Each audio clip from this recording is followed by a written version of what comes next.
memulai ibadah dengan penuh semangat. Hari ini kita memuji dan menyembah Tuhan bersama Kak Sinta dan Kak Sati.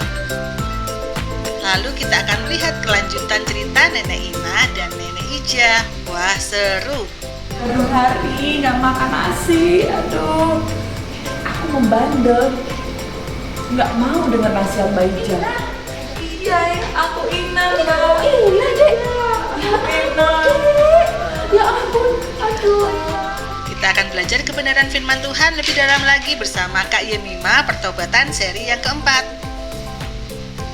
Ikut selalu ya Zoom meeting setiap hari Kamis jam 7 malam. Hubungi nomor di bawah ini atau hubungi kakak kelas masing-masing. Ibadah ini dapat dilihat di channel YouTube Bethany Kids Kota Madiun. Happy Sunday and God bless you.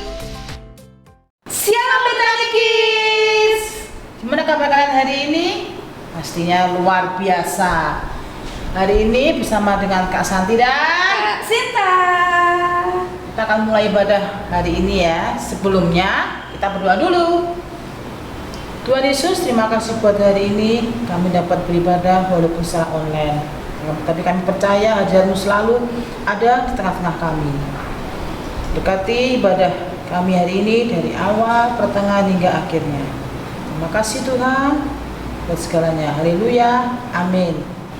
Adik-adik, sebelum kita memuji Tuhan hari ini, jangan lupa untuk absen dengan cara menulis nama dan kelas di kolom komentar di bawah ini. Yuk semuanya bangkit berdiri, kita akan memuji Tuhan dengan semangat. Kak Santi ya.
Bukan Kak Sinta, Kak Santi mau ingatkan untuk stop berbuat dosa. Dan harus ingat, Yesus selalu baik buat kita. Yeay! Stop! Mau katakan apa yang Yesus buat bagiku. Stop! Mau katakan apa yang Yesus buat bagiku. Ampuni dosaku, selamatkan jiwaku, diam di hatiku, sucikan aku.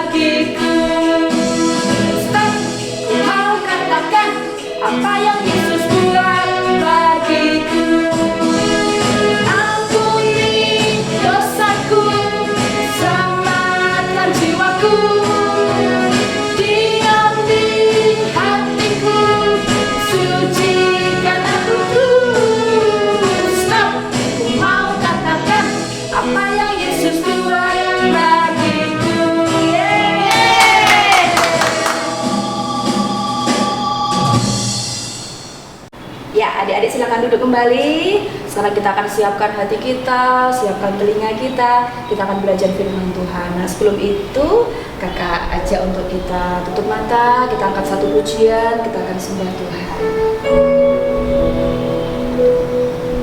Ku mau cinta Yesus selamanya. Ku mau cinta Yesus selamanya. Meskipun badai silih berganti dalam hidupku, ku tetap cinta Yesus selamanya. Katakan, ku mau cinta Yesus. Ku mau cinta Yesus selamanya. Ku mau cinta Yesus selamanya. Meskipun badai silih berganti dalam hidupku,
Tuhan, kami bersyukur karena Engkau Tuhan Yesus Engkau baik buat setiap kami.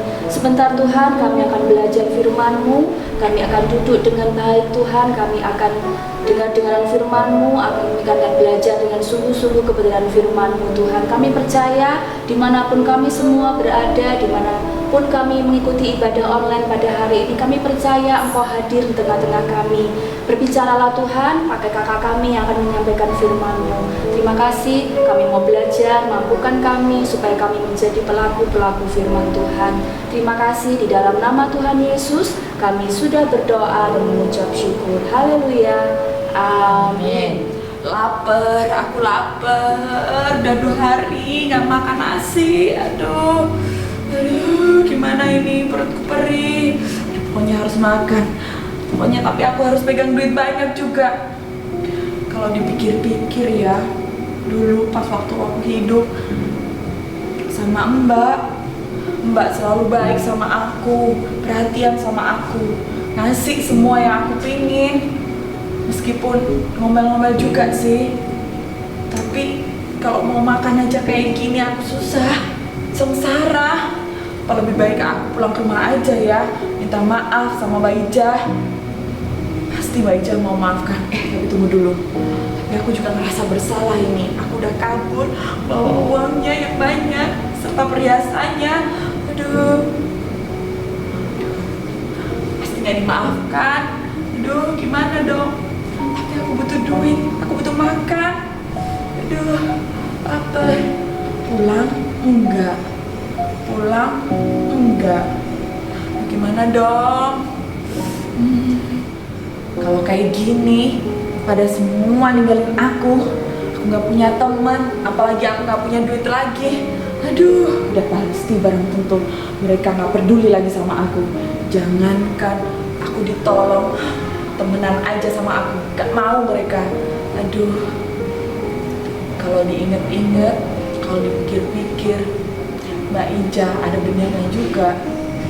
Dulu aku gak pernah sesengsara ini kalau pas waktu dekat sama dia. Dia selalu nasihatin aku, selalu beri apa yang aku mau. Tapi aku sadar sih, aku memang keterlaluan. Aku tuh sering jahat. Aku membandel, nggak mau dengan nasihat Mbak Ija. Padahal nasihatnya itu baik buat aku. Tapi seringkali aku tuh sering mengabaikan. Mbak Ija ngomong apa, aku berbuat sebaliknya. Tapi aku nggak tahan lagi. Makanya aku keluar rumah. Duh, kalau aku pulang ini, aku dimarahin lagi nggak ya? Aku menyesal. Aku pengen pulang sebenarnya. Mudah-mudahan Mbak Ija berbaik hati mau memaafkan aku. Pulang kak ya? Aku janji deh. Aku nurut sama Mbak Ija. Aku janji, aku gak kayak dulu lagi. Aku mau berubah. Pulang gak ya? Ya udah deh, lebih baik aku pulang aja. Aku pulang ke Mbak Ija.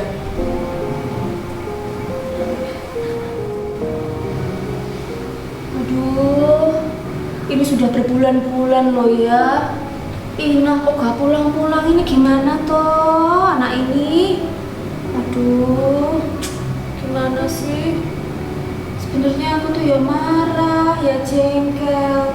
Tapi aku ya nggak tega kalau dia di luaran terus dia gimana makannya. Aduh, biasanya semua aku yang siapin. Aduh, gimana tuh anak ini? Yuk pulang tuh dek. Mbak itu kangen loh, Mbak tuh marah, tapi Mbak tuh ya kangen, bingung nek kamu nggak pulang. Kan selama ini ketika bapak sama ibu nggak ada kan kamu jadi tanggung jawabnya Mbak toh. So kamu nek kayak gini terus piye, Mbak harus gimana ini? Ya ampun tuh dek kamu tuh kok ya aneh-aneh. Kamu nggak ngesakne, kamu nggak kasihan sama mbakmu ini tuh. Kok ya pulang toh. Terus gimana dia tuh di mana? Dek. Mbak Ija. Mbak Ija denger ya. Aduh, Mbak, Mbak Ija, Sepertinya aku kenal dengan suara. Mbak, ini aku Mbak, Ina Mbak. Ya ampun, Ina. Iya, aku Ina Ini Mbak. kamu Ina, Dek. Ya Ina. ampun, Dek. Ya ampun, aduh Ina. Gak kangen banget. Iya. Ya ampun, badanmu kok jadi kayak gini, kurus kering ini. Aku Ya ampun, kamu kok berantakan. Aduh, Dek. Ya ampun, kamu tuh kemana aja sih? Mbak tuh sampai bingung nyari kamu ke desa sebelah kemana-mana. Mbak tuh sampai bingung, kamu gak pulang-pulang tuh. Kamu tuh, aduh, aduh. Mbak Ija, Iya, maafkan Dek. Ina ya. Ina salah. Ina minta maaf. Ina janji, Ina gak kayak gitu lagi. Iya, Dek. Mbak Ija mau maafin Ina. Iya, sebetulnya waktu itu ketika kamu tuh ngambil uangnya Mbak, ngambil semua perhiasan warisan dari ibu tuh Mbak tuh marah banget. Tapi Iya. Mbak itu sayang sama kamu. Mbak itu melakukan semua tuh demi kebaikan kamu. Iya. Gitu loh, Dek. Iya. Baru sekarang aku ngerti kalau Mbak Ija itu sayang sama aku. Iya, Mbak itu sayang. Kan Bapak Ibu sudah nitipkan kamu ke Mbak tuh. Mbak kan yang harus ngurusi kamu ya. Jangan diulangi lagi ya, Dek ya. Iya, Ina ya iya Mbak maafkan kamu kok. Sudah ya, kamu jangan pergi-pergi lagi ya. Iya. Mbak senang banget kamu pulang ya. Seneng ya. Yuk, sekarang masuk mandi ganti baju. Ya lihat ini, bajumu sudah berapa minggu Iya, ini. bau Aduh, ini. Sudah sekarang kamu ganti bersih-bersih dulu. Mbak Mbak Ija. mau masakan yang spesial. Nah, lapar. Oh, Mbak Iya. Wes, ayo. Shalom Betani Kids. Wah, semuanya sangat hebat. Semuanya bernyanyi dengan sukacita. Nah, hari ini Kak Yemima akan sharing firman Tuhan tentang pertobatan, yaitu hasil dari pertobatan. Nah, minggu-minggu kemarin kita sudah belajar kebenaran firman Tuhan yang disampaikan oleh kakak-kakak sekolah minggu tentang apa itu pertobatan, tentang unsur pertobatan, dan bagaimana pertobatan itu terjadi. Dan hari ini di minggu yang terakhir di bulan Maret, Kak Yemima akan sharing tentang hasil dari pertobatan. Wow, yang kita tunggu-tunggu ini pasti ada beberapa yang bertanya-tanya, emang kalau kita bertobat kita dapat apa? Kita dapat mobil, apa kita dapat uang, atau kita dapat rumah? Nah, bukan. Hari ini Kak Yemima akan sharing beberapa hal dari hasil pertobatan yang kita lakukan. Nah, sebelumnya kita akan baca kebenaran firman Tuhan dulu ya. Dalam Kisah Para Rasul pasal yang ke-11 ayat yang ke-18. Coba semuanya yang ada di rumah boleh buka Alkitabnya atau boleh lihat di HP-nya, Alkitab yang ada di HP. Kisah Para Rasul pasal yang ke-11 ayat yang ke-18. Sudah? Kita baca sama-sama ya. 1, 2, 3. Ketika mereka mendengar hal itu, mereka menjadi tenang lalu memuliakan Allah. Katanya, jadi kepada bangsa-bangsa lain juga Allah mengaruniakan pertobatan yang memimpin kepada hidup. Amin. Wah, sangat luar biasa sekali kebenaran firman Tuhan hari ini. Dan Kak Yemima akan langsung masuk kepada poin yang pertama. Hasil dari pertobatan itu sendiri adalah menerima pengampunan dosa.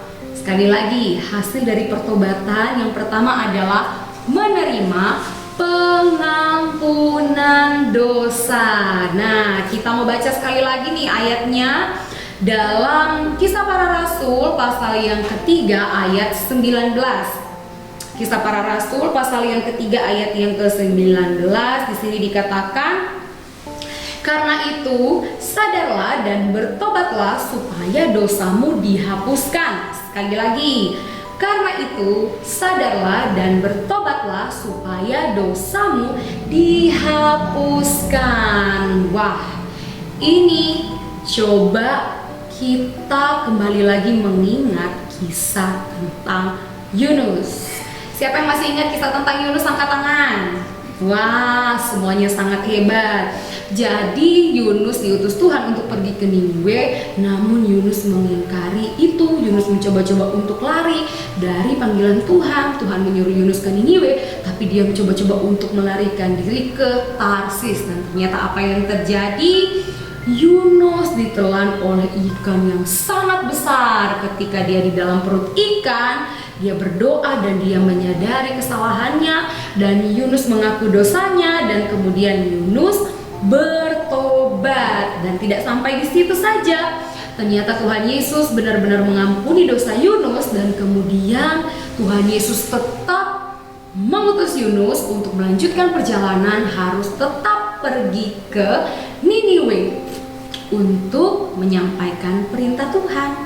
Pergilah Yunus ke Niniwe, dan kemudian dia menyampaikan perintah Tuhan, karena Niniwe itu adalah kota yang sangat berdosa sekali. Mereka melakukan dosa yang sangat banyak. Nah, dan Tuhan ingin supaya Niniwe itu bertobat. Tuhan mengutus Yunus ke sana, dan Tuhan berfirman bahwa Tuhan akan menunggangbalikan Niniwe. Setelah Yunus melakukan perintah Tuhan, tiba-tiba yang terjadi, orang-orang Niniwe semuanya bertobat. Mereka meninggalkan setiap dosa-dosa yang sudah mereka lakukan. Mereka berbalik, mereka kembali kepada Tuhan.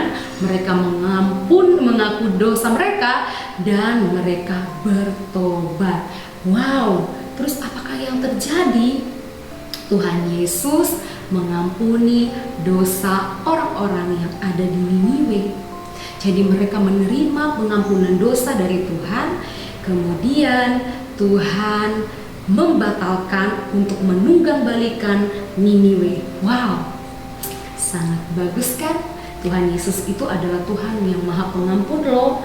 Kalau kita sudah benar-benar sungguh untuk datang bertobat kepada Tuhan, maka hasil dari pertobatan itu adalah kita akan menerima pengampunan dosa.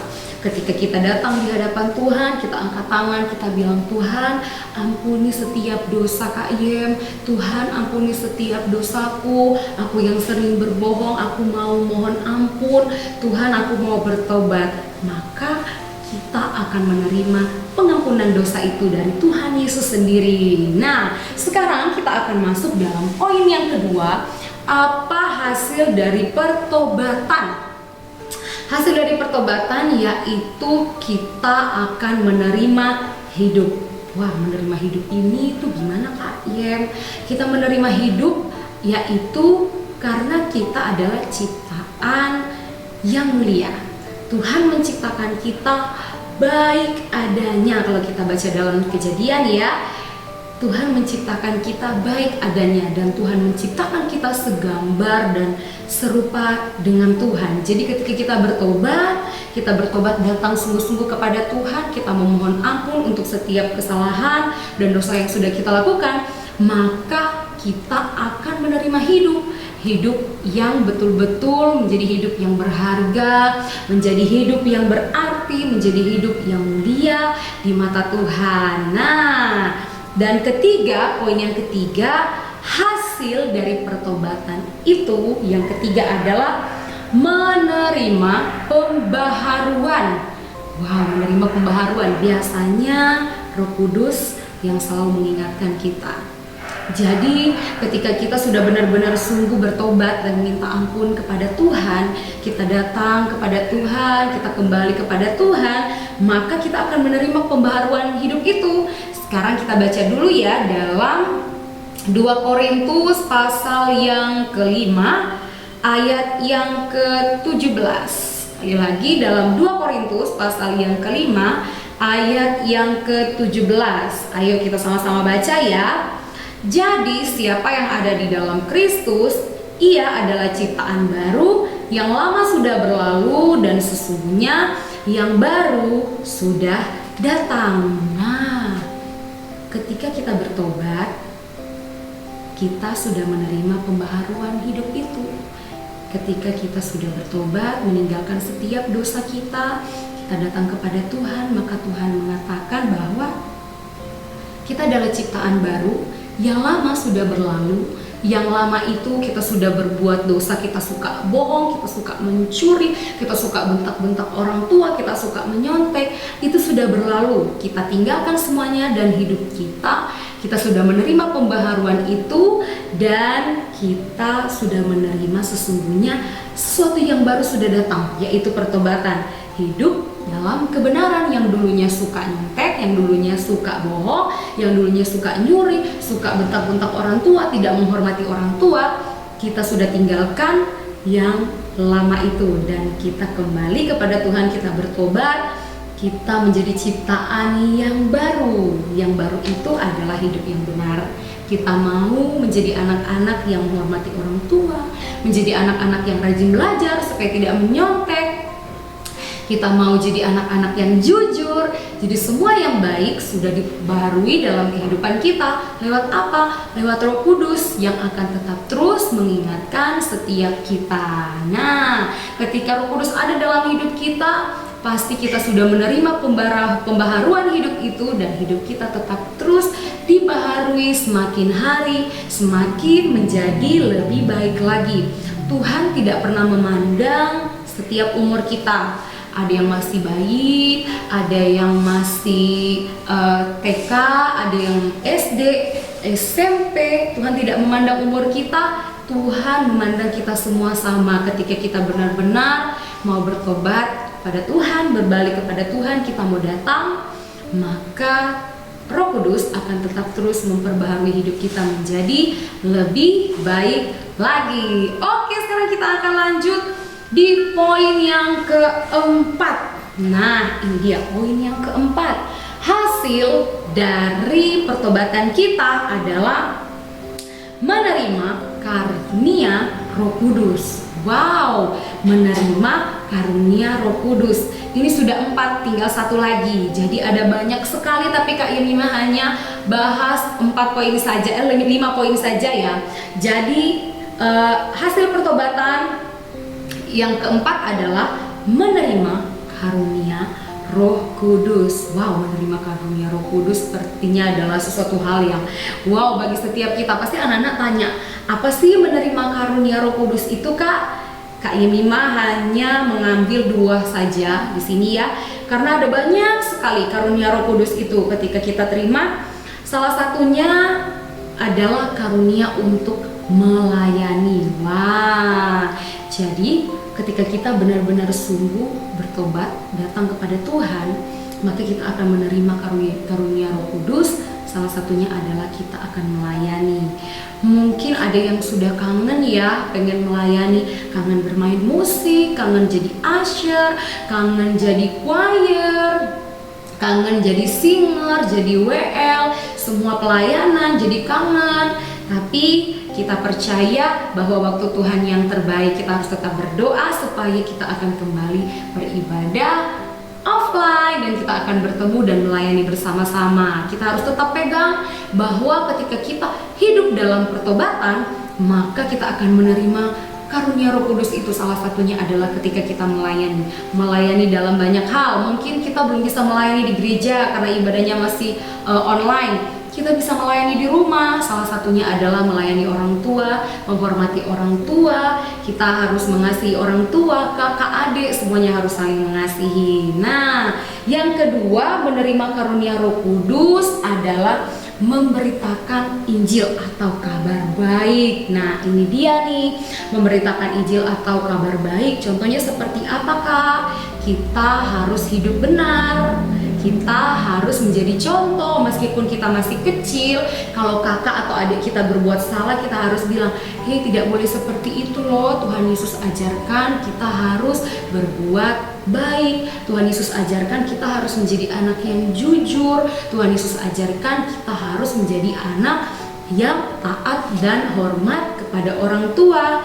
Nah, memberitakan Injil atau kabar baik, kalau kita lihat cerita tentang Paulus, sebelum menjadi Paulus dia menjadi Saulus, dia suka membunuh banyak orang Kristen, banyak sekali dosa yang dia lakukan. Tetapi ketika dia bertobat, Tuhan panggil dia, maka dia menerima karunia Roh Kudus itu salah satunya adalah melayani dan memberitakan Injil. Paulus menjadi seorang penginjil yang sangat luar biasa dipakai oleh Tuhan. Jadi kita anak-anak Tuhan, biarlah kita juga boleh menjadi seperti Paulus yang mau menerima karunia Roh Kudus. Ketika kita benar-benar sungguh datang kepada Tuhan, kita akan menerima karunia Roh Kudus itu dan kita akan melayani dan kita akan memberitakan kabar baik untuk orang-orang yang di sekitar kita, untuk orang tua, kakak, adik, oma, opa, atau mungkin untuk teman-teman kita di sekolah, mungkin hanya lewat handphone, lewat video call, tapi kita harus tetap terus menyampaikan kabar baik itu yang daripada Tuhan. Nah, oke, sekarang kita akan masuk dalam poin yang terakhir, hasil pertobatan.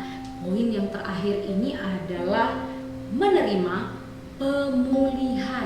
Wah, jadi ketika kita betul-betul sungguh datang kepada Tuhan, mohon ampun dan kita bertobat, bukan hanya menerima pengampunan dosa, bukan hanya menerima hidup yang berharga, tetapi bukan hanya juga menerima pembaharuan dan bukan hanya juga menerima karunia Roh Kudus, tetapi kita akan menerima pemulihan hati, pemulihan pikiran, pemulihan hidup, pemulihan keluarga, dan apapun yang ada dalam kehidupan kita, Tuhan akan pulihkan semuanya. Dan itu kita sudah terima ketika kita benar-benar sungguh bertobat kepada Tuhan. Hasilnya adalah kita menerima pemulihan. Nah, adik-adik, hari ini kita sudah dengar tentang hasil dari pertobatan. Nanti kalau kita mau ikut Zoom, Kak Yemima akan ulangi ini dan kita akan membahas ini kembali. Yang bisa jawab nanti langsung jawab ya. Oke, Kak Yemima akan ulangi hasil dari pertobatan. Yang pertama adalah menerima pengampunan dosa. Yang kedua adalah menerima hidup. Yang ketiga adalah menerima pembaharuan. Yang keempat adalah menerima karunia Roh Kudus. Dan yang kelima adalah menerima pemulihan. Oke, hari ini kita sudah belajar tentang pertobatan. Hasil dari pertobatan ada 5 hal. Kalau bisa dihafal, tolong dihafal ya semuanya ya. Ini Kak Yem akan memberikan ilustrasi untuk setiap kita. Kak Yem di sini ada siapkan 2 sedotan. Nah, sedotan yang warna merah itu ibaratkan Tuhan Yesus sendiri, dan sedotan yang warna biru ibaratkan hidup kita yang tidak mau bertobat. Nah, ketika Tuhan Yesus panggil kita untuk datang kembali bertobat, tetapi respon kita adalah kita tidak mau bertobat, maka apakah yang terjadi? Yang terjadi adalah kita tidak menerima pengampunan dosa, tidak menerima hidup, tidak menerima pembaharuan, tidak menerima karunia Roh Kudus, tidak menerima pemulihan, dan kita hanya mau tetap terus hidup dalam dosa. Kita tidak mau kembali kepada Tuhan, tidak mau bertobat. Dan apakah yang terjadi ketika kita tidak mau menerima pertobatan itu? Kita tidak mau bertobat.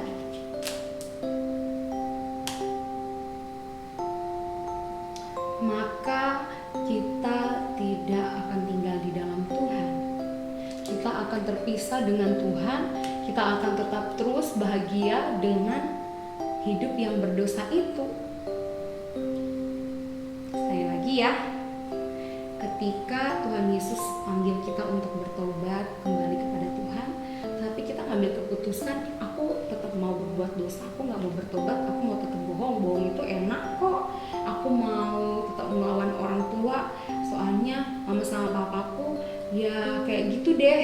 Nah, ketika kita ngambil keputusan untuk tidak mau bertobat, maka yang terjadi adalah kita tidak menerima pengampunan, tidak menerima hidup, tidak menerima pembaharuan, tidak menerima karunia Roh Kudus, tidak menerima yang namanya pemulihan juga. Dan kita akan tetap terus berbuat dosa yang enak itu kata dunia kan. Dan ketika kita mau tetap terus berbuat dosa, kita tidak mau bertobat, maka apakah yang terjadi? kita terpisah oleh Tuhan. Jadi Tuhan merasa sedih ketika kita tidak mau bertobat. Namun yang Tuhan mau adalah ketika Tuhan panggil kita, kita harus datang kepada Tuhan dan bertobat, mengaku setiap dosa kita. Tuhan, aku minta maaf, aku mau kembali kepada Tuhan, aku mau hidupku diperbaharui, aku mau hidupku jadi lebih baik lagi. Tuhan, aku minta ampun, aku mau bertobat, tidak mau berbuat dosa dan kesalahan lagi. Maka ketika kita bertobat dan sungguh-sungguh di hadapan Tuhan, maka apakah yang akan kita terima?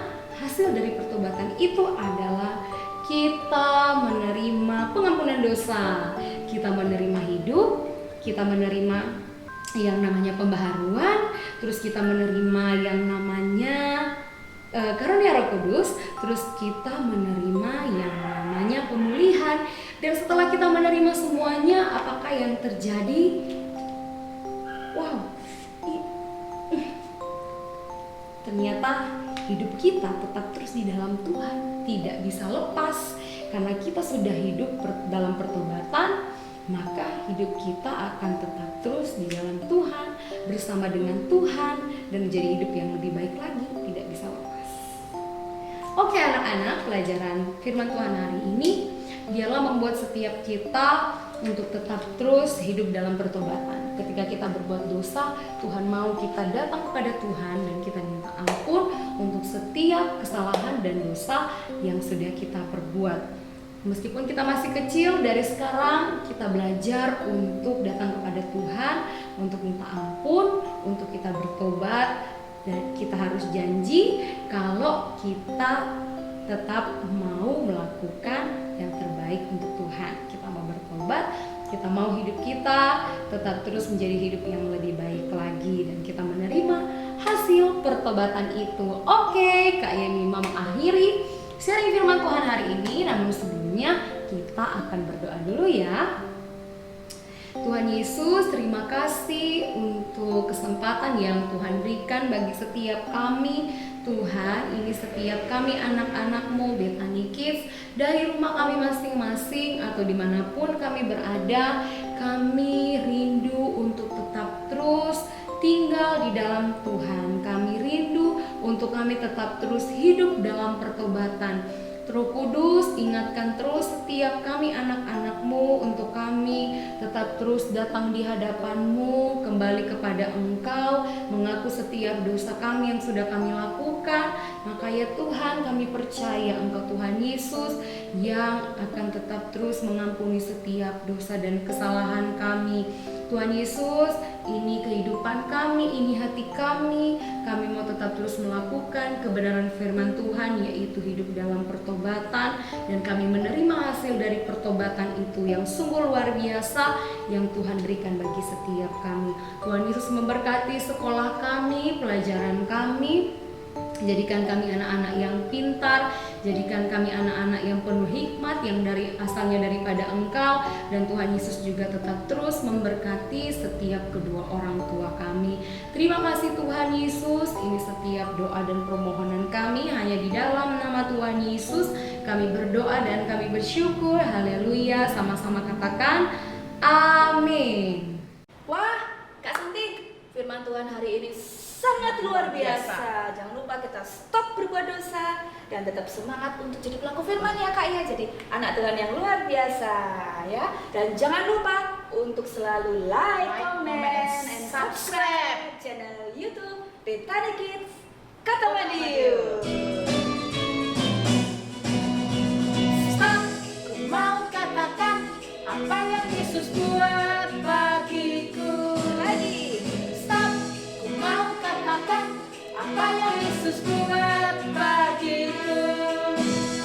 Ampuni dosaku, selamatkan jiwaku, diam di hatiku, sucikan aku terus. Stop, ku mau katakan apa yang